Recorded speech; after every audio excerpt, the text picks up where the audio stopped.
कहते हैं कि विश्वास पहाड़ हिला सकता है, मगर हमें किसमें विश्वास करना चाहिए? ये कहानी इसी सवाल को उठाती है। गॉड पे अगर पूरा भरोसा हो जाए, पूरा विश्वास हो जाए, तो कितना कुछ हासिल नहीं हो सकता। इसी तरह बहुत सारी कहानियां बनी है, जिसमें हर मुश्किल का सामना करने में हमें सहायता मिलती है और उससे बहुत कुछ सीखने को मिलता है। विश्वास ही वो रास्ता है भगवान पे, जिसके वजह से पहाड़ को भी हिलाया जा सकता है। तो आइए पढ़ते इस चैप्टर को। उससे पहले स्वागत है मेरे इस यूट्यूब चैनल पे, जिसका नाम है सर जी साहिब। आज हम पढ़ने जा रहे हैं क्लास 10 का फर्स्ट फ्लाइट बुक का पहला चैप्टर, जिसका नाम है a letter to God. Chapter का नाम काफी इंटरेस्टिंग है। कहानी पढ़ने से पहले देखते हैं इस paragraph. Lencho is a farmer who writes a letter to God when his crops are ruined. Lencho एक फार्मर है इस चैप्टर में, और लेंचो इस कहानी का मेन कैरेक्टर है। वो लेटर लिखता है गॉड को। कब लिखता है? जब उसके सारे फसल बर्बाद हो जाते हैं। आस्किंग फॉर 100 पेसोस, और गॉड को लेटर में लिखता है कि उसे 100 पेसो चाहिए। Does Lencho's letter reach God? Does God send him the money? क्या लेंचो का लेटर गॉड के सामने पहुंचता है? क्या गॉड उसे पैसे भेजते हैं? Think what your answers to this questions would be and guess how the story continues before you begin to read. तो कहानी पढ़ने से पहले दो क्वेश्चन पूछा गया है, तो आप लोग इसका जवाब दीजिए कि क्या हो सकता है इसका जवाब, और गेस करिए कि कहानी आगे कैसे बढ़ता है। हो सकता है आपको चैप्टर का नाम पढ़ के लगे कि ऐसा तो पॉसिबल ही नहीं है, ठीक है, लेकिन इस चैप्टर के जो ऑथर है, जिसका नाम है जीएल फुएंटेस, जीएल यानी कि ग्रेगोरियो लोपेज फुएंटेस। तो पढ़ते इस कहानी को और जानते हैं कि ग्रेगोरियो लोपेज फुएंटेस ने इस कहानी को किस मोड पे लेके गया है। ये एक्टिविटी उतना इंपॉर्टेंट है नहीं, स्कूल में आप पढ़ाएंगे तो आप पढ़ लेना। तो स्टार्ट करते हैं। The house, the only one in the entire valley, sat on the crest of A low hill. Crest यानी कि हिल का टॉप को बोलते हैं, ठीक है। तो एक हिल था, ज्यादा ऊंचा नहीं था, और उस हिल के ऊपर एक घर था, ठीक है। एक हिल था जो कि ज्यादा ऊंचा नहीं था, और उसके ऊपर एक घर था। From this height one could see the river and the field of ripe corn. इस हाइट से कोई भी इंसान रिवर को देख सकता है और फील्ड ऑफ राइप कॉर्न यानी कि पके हुए भुट्टे की खेत को देख सकता है। Dotted with the flowers that always promised a good harvest. और ये जो खेत है फूलों से भरे हैं, और ये जो खेत है हमेशा एक अच्छा हार्वेस्ट देते हैं, यानी कि यहाँ पर ये जो खेत है इसमें बहुत ही अच्छा फसल होता है। The only thing the earth needed was a downpour और एटलीस्ट अ सोर। सब कुछ ठीक ही चल रहा था, सब कुछ ठीक से ही होता है, लेकिन एक ही चीज अर्थ को चाहिए था, वो था डाउनपोर। डाउनपोर यानी कि हेवी रेन, या फिर धीमी सी बारिश। Through out the morning Lencho, who knew his fields intimately, had done nothing else but see the sky towards the northeast। ये जो फार्मर था लेंचो, जो कि अपने खेतों को इंटीमेटली यानी कि बहुत ही नजदीक से जानता था। एक फार्मर जाहिर सी बात है अपने खेत को बहुत अच्छे तरीके से जानता होगा कि कितना फसल होगा, कितना पानी देना चाहिए, ठीक है। तो वो सुबह से कुछ नहीं किया था, बस वो आसमान की तरफ, आसमान में नॉर्थ ईस्ट के साइड देख रहा था। Now we are really going to get some water woman, ये डबल कोट में लिखा गया, यानी कि कन्वर्सेशन हो रहा है। तो बोल रहा है ना लेंचो वुमन को, यानी कि अपनी वाइफ को, तो लगता है कि हमें अब पानी मिलने वाला है। The woman who was preparing supper replied yes God willing. तो ये जो औरत थी, यानी कि लेंचो की जो वाइफ थी, जो सपर बना रही थी यानी कि डिनर बना रही थी, वो रिप्लाई करती हाँ गॉड विलिंग, अगर गॉड चाहे तो। The older boys were working in the field while the smaller ones were playing near the house until the woman called to them all come for dinner. तो जो Lencho के बड़े बच्चे थे, ठीक है, वो फील्ड में काम कर रहे थे, और जो छोटे बच्चे थे वो घर के आसपास खेल रहे थे। कब तक? जब तक लेंचो की बीवी यानी कि लेंचो की वाइफ उनको बुलाई नहीं डिनर के लिए। It was during the meal, just as Lencho had predicted, big drops of rain began to fall. तो मील के टाइम में ही लेंचो जैसे प्रेडिक्ट किया था, उसकी वाइफ को बोल रहा था लगता है बारिश हो सकता है, हमें पानी मिल सकता है, ठीक है। तो मील के टाइम ही बड़े बड़े बूंदे गिरने लगे बारिश के। In the north east huge mountains of clouds could be seen approaching. North east के साइड में जो बड़े बड़े पहाड़ है, वहां पर से दिख रहे थे कि क्लाउड्स उधर से आ रहे हैं। The air was fresh and sweet. जो हवा था फ्रेश हो गया था और स्वीट महक रहा था। बारिश होने से पहले कैसे महकता है उसी तरह। The man went out for no other reason than to have the pleasure of feeling the rain on his body, and when he returned he exclaimed. तो लेंचो जो था वो बाहर चला गया ताकि ये जो बारिश की बूंदे हैं ना, इसका आनंद उठा सके, मजे ले सके उसके बॉडी में जब गिरेगा। और वो जब रिटर्न हुआ बाहर से, वो एक्सक्लेम किया, यानी कि अचानक से जोर से बोला, These aren't raindrops falling from the sky, they are new coins. The big drops are 10 cent pieces and the little ones are 5. Lencho जब बाहर से अंदर गया घर पे, वो जोर-जोर से बोलने लगता है कि ये जो आसमान से गिर रहा है, ये बारिश नहीं है, ये नए-नए कॉइन्स है। जो बड़े-बड़े हैं, वो 10 सेंट पीसेस है और जो छोटे-छोटे वो 5। ठीक है? यानी कि उनके लैंग्वेज में 10 सेंट और 5 सेंट, यानी कि ₹5 और ₹10। With a satisfied expression, he regarded the field of ripe corn with its flowers draped in a curtain of rain. ठीक है, तो एक satisfied expression से वो देखा अपने कॉर्न के फील्ड्स को जो कि फ्लावर से भरे थे कि वो draped in A curtain of rain. Draped यानी कि कवर्ड है, कर्टेन ऑफ रेन यानी कि बारिश के चादर से घिरे हुए थे कॉर्न के फील्ड और flowers. But suddenly a strong wind began to blow and along with the rain very large hailstones began to fall. लेकिन अचानक क्या हुआ ना, बहुत ही तेज हवा चलने लगा और साथ ही साथ बड़े-बड़े हेलस्टोन्स गिरने लगे, यानी कि बड़े-बड़े ओले गिरने लगे, बर्फ के ओले। This truly did resemble new silver coins. और ये जो बड़े-बड़े ओले थे रिजेंबल यानी कि सिमिलर लग रहे थे नए सिल्वर कॉइन्स के साथ। The boys exposing themselves to the rain ran out to collect the frozen pearls. और जो लेंचो के बच्चे थे, वो बाहर निकल गए बारिश में, ओलों की बारिश में और ये जो फ्रोजन पल्स है, यानी कि जो ओले हैं, उसे कलेक्ट करने लगे। It's really getting bad now exclaimed the man. तो लेंचो बोलता है, अरे ये तो धीरे-धीरे बदतर होता जा रहा है, यानी कि जो बारिश, ओलों की जो बारिश है। I hope it passes quickly, it did not pass quickly. Lencho ये उम्मीद कर रहा था ये जल्दी खत्म हो जाए, लेकिन ये जल्दी खत्म नहीं हुआ। For an hour the hail rained on the house, the garden, the hillside, the cornfield, on the whole valley. 1 घंटे तक करीब ये जो हेल है, यानी कि जो ओले हैं, गिरता रहा घरों पे, गार्डन पे, पहाड़ों पे, कॉर्न के फील्ड में और पूरे वैली में। The field was white as if covered with salt. और इन ओलों की वजह से जो फील्ड था पूरा व्हाइट हो गया था, जैसे कि सॉल्ट से ढक गया हो। Not a leaf remained on the trees, the corn was totally destroyed. और ट्रीज में एक भी पत्ता नहीं रहा क्योंकि ओलों की वजह से वो सारे पत्ते झड़ चुके थे। और ये जो कॉर्न था, जो भुट्टे थे, सारे बर्बाद हो गए थे। The flowers were gone from the plants. और फूल भी सारे प्लांट से झड़ चुके थे। Lencho's soul was filled with sadness। Lencho का जो सोल है वो सैडनेस से भर चुका था। When the storm had passed, he stood in the middle of the field and said to his sons। तो जब तूफान खत्म हो गया, तो खेत के बीच में, मैदान के फील्ड के बीच में खड़े होकर अपने बेटों से बोलता है, A plague of locusts would have left more than this। Locust क्या होते हैं? एक इंसेक्ट्स के ग्रुप होते हैं जो फसल को बर्बाद कर देते हैं।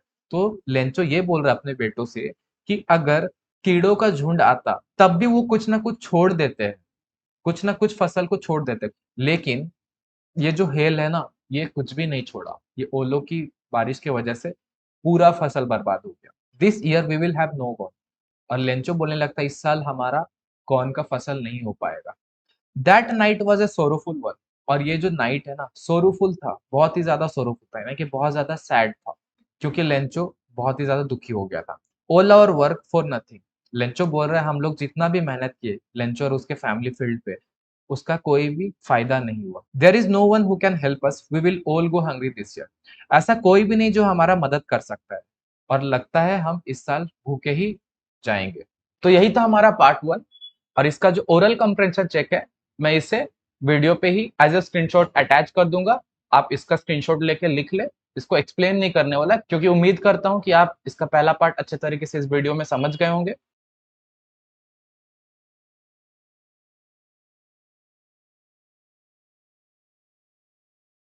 तो स्टार्ट करते हैं दूसरा part. But in the hearts of all who lived in the solitary house in the middle of the valley there was a single hope, help. तो यहाँ पे ये बोला जा रहा है, ये जो वैली में इसके जो फैमिली रहते थे लेंचो के, अकेला ही रहता था, यानी कि एक ही घर था। तो इसके जितने भी फैमिली मेंबर्स थे ना, इन सभी के दिलों में एक ही उम्मीद था, क्या? हेल्प फ्रॉम गॉड, कि गॉड से कैसे मदद मिले। Don't be so upset even though this seems like a total loss, remember no one dies of hunger. तो लेंचो बोल रहा होता अपने फैमिली को कि अपसेट मत हो, ये भले ही लग रहा होगा कि हमारा पूरा नुकसान हो गया, लेकिन याद रखो कोई भी भूखे पेट नहीं मरता, कोई भी भूख की वजह से नहीं मरता। लेंचो अपने फैमिली को बोल रहा है, तो समझ सकते होंगे कि लेंचो कितना ट्रस्ट करता है गॉड पे। That's what they say, no one dies of hunger. ऐसे ही लोग बोलते हैं ना कि कोई भी भूख के वजह से नहीं मरता। All through the night Lencho thought only of his one hope, the help of God, whose eyes, as he had been instructed, see everything, even what is deep in one's conscience। बहुत ही अच्छी बात लिखी है। रात भर Lencho ये सोचता रहा कि कैसे गॉड से हेल्प मिले, जिसके आंखें हर चीज देख सकती है। एक इंसान के दिल में, दिमाग में क्या चल रहा है वो भी, यानी कि लेंचो ऐसा बोल रहा है, ऐसा सोच रहा है कि गॉड से मदद हमें मिलेगा कैसे, क्योंकि गॉड को पता है ना कि हमारे साथ जो भी हुआ है और हमारे अंदर क्या फीलिंग चल रही है, गॉड को पता है, गॉड सब कुछ देख रहा है। लेंचो ऐसा कह रहा है। Lencho was an ox of a man working like an animal in the fields, but still he knew how to write. Lencho जो था एक ऑक्स की तरह था, इंसान के शकल में, जो दिन भर फील्ड में काम करता रहता था, लेकिन उसको फिर भी लिखना आता था। लेंचो दिन भर फील्ड में काम करता रहता था, इसलिए एक ऑक्स की तरह था इंसान के शकल में, ठीक है, लेकिन फिर भी वो लिखना जानता था। एक गरीब फार्मर था, लेकिन फिर भी उसको लिखना पता था, कैसे लिखते उसको आता था। The following Sunday at daybreak he began to write a letter which he himself would carry to town and place in the mail। तो फॉलोइंग संडे यानी कि जो संडे आया, डे ब्रेक के टाइम में, यानी कि दिन में जब उसको ब्रेक का टाइम मिला, खाली टाइम मिला, तो वो एक लेटर लिखने लगता है और उस लेटर को लिख के खुद टाउन तक लेके जाता है और मेल में डाल देता है। और ये जो मेल है ज्यादा कुछ नहीं था, बस एक लेटर था गॉड के लिए। यानी कि लेंचो मेल में जो भी चीजें लिखना है वो लिख दिया और उसको भेज दिया to God. God, he wrote, if you don't help me my family and I will go hungry this year. वो बोलता है गॉड, अगर आप मेरा हेल्प नहीं करेंगे तो मेरा फैमिली और मैं इस साल पूरा हंग्री रहेंगे, यानी कि भूखे जिएंगे। I need 100 pesos in order to sow my field again and to live until the crop comes because the hailstorm dot dot dot dot. Peso यानी कि बहुत सारे लैटिन अमेरिकन कंट्रीज का करेंसी। तो लेंचो बोलता है मुझे 100 pesos चाहिए ताकि मैं अपने फील्ड को दोबारा से सो कर सकूं, यानी कि वापस से बीज बो सकूं, और जब तक फसल नहीं उग जाता मैं अपने फैमिली को चला सकूं सही तरीके से इन पैसों की मदद से। बिकॉज द हेलस्टॉर्म, क्योंकि हेलस्टॉर्म, इसमें बिकॉज द हेलस्टॉर्म के बाद डॉट डॉट डॉट डॉट इसलिए छोड़ दिया है क्योंकि लेंचो को एक तरह से, लेंचो को पता है कि ये जो हेलस्टॉर्म आया था, जो तूफान आया था, भगवान के वजह से ही आया था। अब भगवान को, गॉड को क्या एक्सप्लेन करना है इसके बारे में, उन्हें तो पता ही होगा ना। He wrote to God on the envelope, put the letter inside and still troubled went to town. At the post office, he had placed the stamp on the letter and dropped it into the mailbox। फिर जब letter लिख लिया, उसके बाद जब sender का address लिखना होता है तो वो बस लिखा टू गॉड, यानी कि भगवान तक, भगवान के लिए, और लेटर को डाल दिया एनवेलप में। और फिर भी परेशान हाल था, परेशान हाल होके भी वो टाउन गया, पोस्ट ऑफिस में एक स्टैंप लिया और स्टैंप को चिपका दिया, और स्टैम्प को चिपकाने के बाद वो मेल बॉक्स में डाल दिया letter. One of the employees who was a postman and also help at the post office went to his boss laughing heartily and showed him the letter to God. तो एक employ जो कि postman था उस post office का, वो कभी कभी पोस्ट ऑफिस का भी काम करता था, यानी कि एक इंसान पोस्टमैन भी था और पोस्ट ऑफिस में भी काम करता था। वो अपने बॉस के पास गया और बहुत ही ज्यादा हंस रहा था, and showed him the letter to God, और अपने बॉस को दिखाया ये जो लेटर गॉड के लिए लेंचो लिखा था। Never in his career as a postman had he known that address. वो अपने करियर में, ये जो पोस्टमैन है, अपने करियर में कभी भी ऐसा लेटर नहीं देखा था जहां पर एड्रेस लिखा हुआ है कि to God. The postmaster, a fat amiable fellow, also broke out laughing. तो जो पोस्टमास्टर है उसका हुलिया बताया जा रहा है, वो मोटू सा था, फैट था, एमिएबल फेलो था, यानी कि बहुत ही फ्रेंडली और प्लेजेंट इंसान, बहुत ही फ्रेंडली और प्यारा सा इंसान था। वो भी हंसने लगा पोस्टमैन का बात सुन के। But almost immediately he turn serious and, लेकिन फिर अचानक से हंसते हंसते ये जो पोस्टमास्टर है सीरियस हो गया और उस लेटर को डेस्क पर टैप किया। Commented, what faith, I wish I had the faith of the man who wrote this letter, starting up a correspondence with God. तो वो बोल रहा है कि कैसा फेथ है लेंचो, इसको भगवान के ऊपर इतना भरोसा कि वो भगवान के नाम पे लेटर लिख रहा है और भगवान के साथ एक कन्वर्सेशन स्टार्ट करने की कोशिश कर रहा है। कोरेस्पॉन्डेंस यानी कि the act of writing letters, ठीक है। तो पोस्टमास्टर समझ पा रहा है कि ये जो बंदा लेटर लिखा है यानी कि लेंचो, इसका कितना ज्यादा फेथ है गॉड के ऊपर। तो पोस्टमास्टर इस बात को समझा। कोई दूसरा इंसान कोई दूसरा इंसान होता तो सोचता कि अरे इसको तो मेंटल हॉस्पिटल लेके जाना चाहिए, राइट। तो पढ़ते आगे। So in order to not shake the writer's faith in God, the postmaster came up with an idea, answer the letter. तो पोस्टमास्टर चाहता था कि लेंचो का जो फेथ है गॉड के ऊपर वो नहीं टूटे, इसलिए पोस्टमास्टर को एक आइडिया आता है कि वो सोचता है कि इस लेटर का रिप्लाई वो दे दे।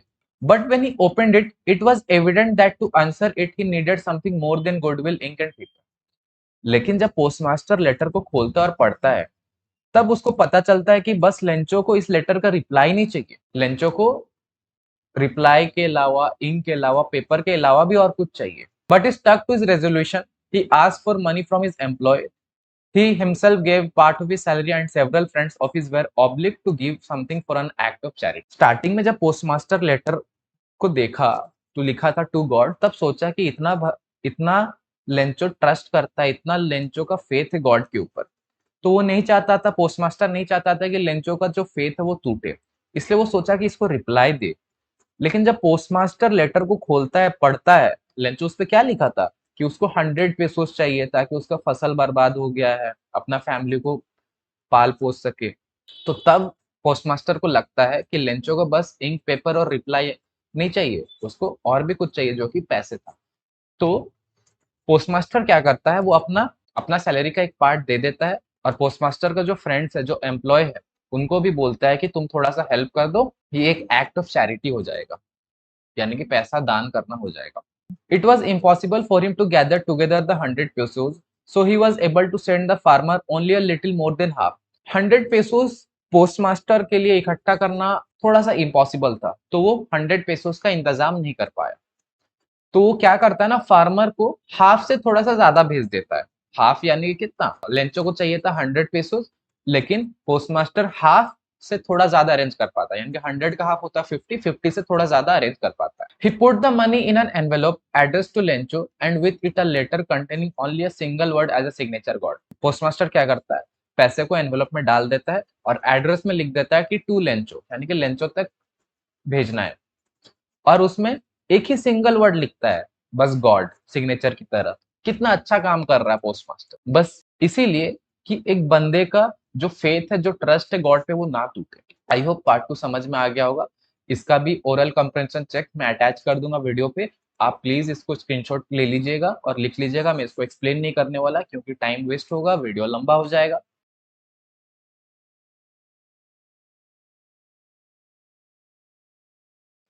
तो पार्ट 3 की ओर बढ़ते हैं। The following Sunday, Lencho came a bit earlier than usual to ask if there was a letter for him. तो फिर जो अगले संडे लेंचो पोस्ट ऑफिस चला जाता है, थोड़ा सा जल्दी, जो यूजुअल टाइम में जाना चाहिए उससे थोड़ा जल्दी चला जाता है, और पूछता जाके कि उसके लिए क्या कोई लेटर है। It was the postman himself who handed the letter to him, while the postmaster, experiencing the contentment of a man who has performed a good deed, looked on from his office. तो postman खुद ही Lencho को letter handover करता है, और जो postmaster होता है, ठीक है, वो देख रहा होता है कंटेंटमेंट से, यानी कि सेटिस्फेक्शन से, क्योंकि पोस्टमास्टर को पता है ना वो कितना अच्छा काम किया है। तो वो एक्सपीरियंस कर रहा होता है कि लेंचो कैसे लेटर को ले रहा है, उसको कैसा फील हो रहा है, अपना ऑफिस से ही देख रहा है। Lencho showed not the slightest surprise on seeing the money, such was his confidence. Lencho जब लेटर को देख रहा था, जब लेटर को खोला, जब पैसे निकाला, तो वो बिल्कुल भी सरप्राइज नहीं हुआ, क्योंकि वो पूरा कॉन्फिडेंस था कि वो गॉड को लेटर लिखा और उसको जरूर कुछ ना कुछ रिप्लाई मिलेगा, जरूर पैसे मिलेंगे। इतना ज्यादा कॉन्फिडेंस, समझ पा रहे हो ना आप। But he became angry when he counted the money. लेकिन लेंचो जब पैसे को गिनता है ना, वो गुस्सा हो जाता है। क्यों गुस्सा होता है, ये जानते हैं आगे। God could not have made a mistake, NOR could he have denied Lencho what he had requested. God तो मिस्टेक नहीं कर सकते, या फिर लेंचो जो मांगा है 100 पेसोस, गॉड के लिए तो इतना बड़ा बात नहीं कि वो नहीं दे सकते। ठीक है, फिर क्या हुआ जानते हैं। Immediately Lencho went up to the window to ask for paper and ink. तुरंत क्या करता है, लेंचो जाता है विंडो पे, पोस्ट ऑफिस का विंडो पे, और वहां पर पेपर और इंक मांगता है। On the public writing table he started to write with much wrinkling of his brow, caused by the effort he had to make to express his ideas. Public writing table में जाता है Lencho. Public writing table यानी कि एक table होगा जहां पर सारे लोग लेटर्स लिखते होंगे, तो वो लिखना स्टार्ट करता है, और अपने आईब्रोज को रिंकल करके, ठीक है, यानी कि थोड़ा सा स्ट्रेस लेकर लिख रहा था, एफर्ट लगा के लिख रहा था। अपने आइडियाज को कैसे एक्सप्रेस करूं, क्या लिखूं। When he finished he went to the window to buy a stamp which he licked and then affixed to the envelope with a blow of his fist. तो वो जब लिखना खत्म कर लिया, एक दूसरे विंडो पे जाता है, वहां पर से एक स्टैम्प खरीदता है और उसको लिक करता है, यानी कि चाटता है, और फिर एनवेलप के ऊपर वो अटैच कर देता है और अपने फिस्ट से, अपने मुक्के से उस पर ब्लो करता है, यानी कि टैप करता है, ताकि वो स्टैम्प जो है चिपक जाए। देख सकते हैं यहाँ पे इमेज दी गई है। The moment the letter fell into the mail box the postmaster went to open it. जैसे ही लेंचो अपने लेटर को मेल बॉक्स में डाल देता है, पोस्टमास्टर तुरंत जाता है और उसको खोलता है। It said, God, of the money that I asked for, only 70 pesos reached me. Send me the rest since I need it very much.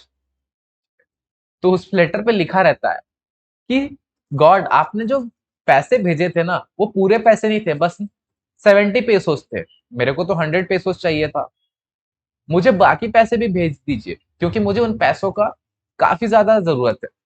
But don't send it to me through the mail because the post office employees are a bunch of crooks. Lencho Lencho letter में ये भी लिख चुका होता है कि मुझे जो पैसे भेजिएगा वो मेल के थ्रू मत भेजिएगा, पोस्ट ऑफिस के एम्प्लॉयज के थ्रू मत भेजिएगा, क्योंकि ये जो पोस्ट ऑफिस के एम्प्लॉयज है वो बंच ऑफ क्रूक्स है, यानी कि डिसऑनेस्ट पर्सन है। ये सभी डिसऑनेस्ट पर्सन है, ईमानदार लोग नहीं है। लेंचो इस तरह से लिखता है। लेंचो को थोड़ी ना पता है पोस्टमास्टर और उसके एम्प्लॉयज और उसके फ्रेंड्स, पोस्टमास्टर, उसके एम्प्लॉयज और उसके फ्रेंड्स लोग मिलके इसका हेल्प कर रहे हैं। ठीक है, लेंचो को बस गॉड पे पूरा फेथ है, पूरा ट्रस्ट है, इसलिए वो ऐसा लिख दिया कि ये जो पोस्ट ऑफिस के जो लोग हैं वो क्रूक्स है, यानी कि dishonest person. I hope part 3 का एक्सप्लेनेशन समझ में आया हो, और इसका भी ओरल कंप्रेंशन चेक मैं अटैच कर दूंगा, आप इसे स्क्रीनशॉट लेके लिख लेना। ओके,